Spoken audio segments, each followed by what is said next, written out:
Hai teman-teman, kembali bersama dengan saya Eloy Zaluhu dalam proyek TML Audiobook.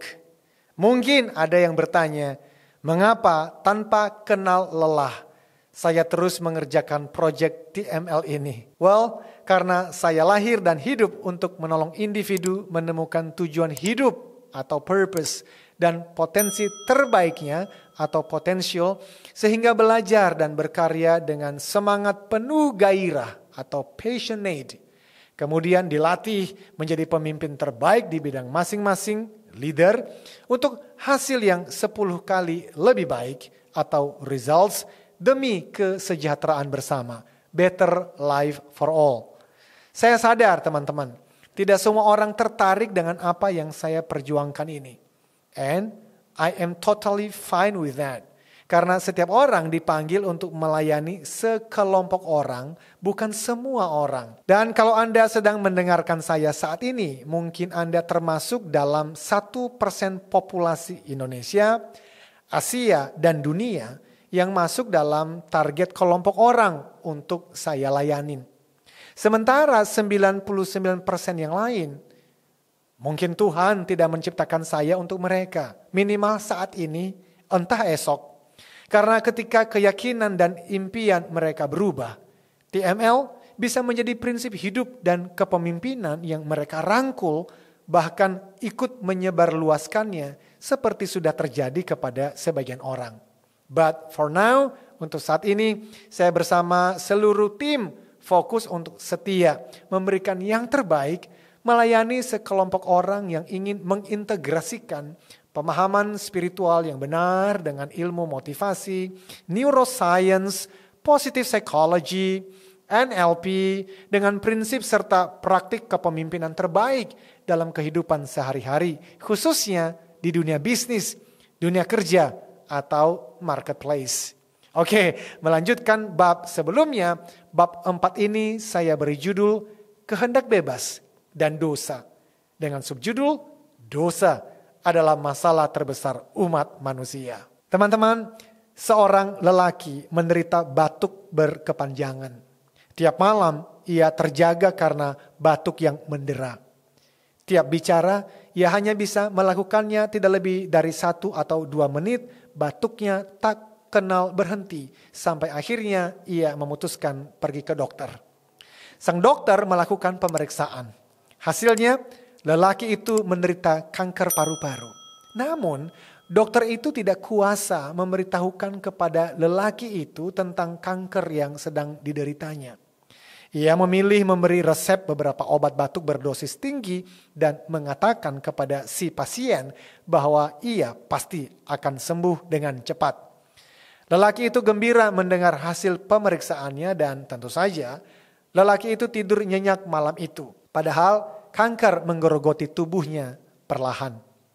Ketika membaca ilustrasi dokter dan pasien di atas dalam salah satu buku tulisan Kyle Idleman, saya berefleksi tentang peran, tugas dan panggilan saya sebagai motivator teosentris bersama para sahabat Certified Theocentric Motivator atau CTMers. Apakah saya atau kita atau kami akan bertindak sebagai penceramah dan penulis yang puas memberikan obat batuk untuk penyakit kanker?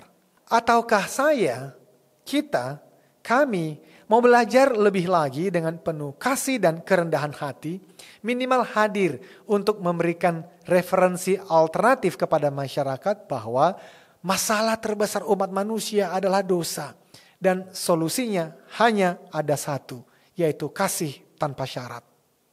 Ofensif dan menyinggung? Ya, saya paham bahwa konsep dosa bersifat ofensif dan menyinggung atau tidak masuk akal bagi banyak orang.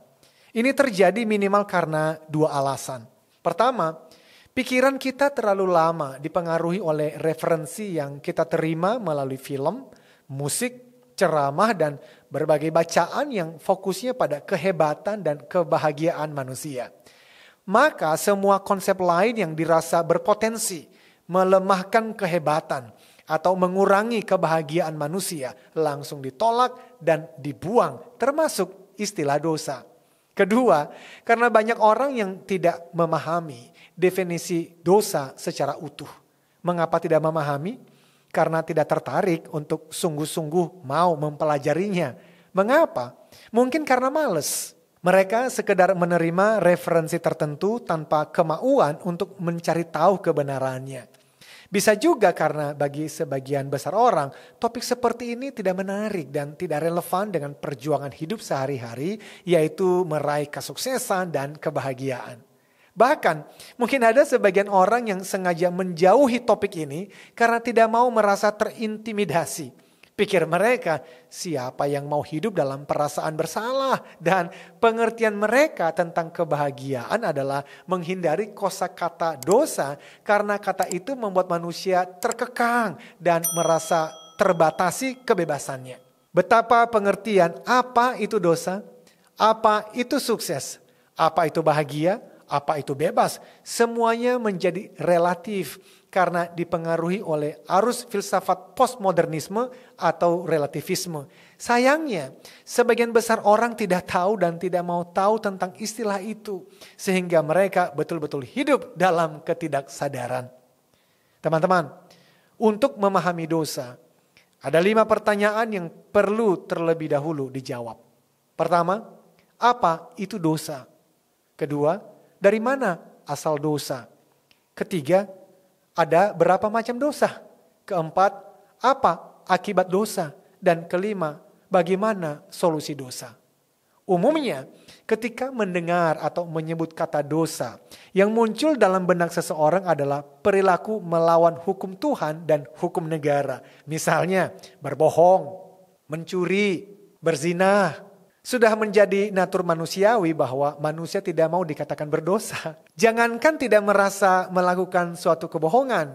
Sejumlah orang yang jelas-jelas berbohong pun tetap tidak mau disebut pembohong. Kembali, itulah alasan mengapa kita merasa istilah dosa itu menyinggung dan ofensif.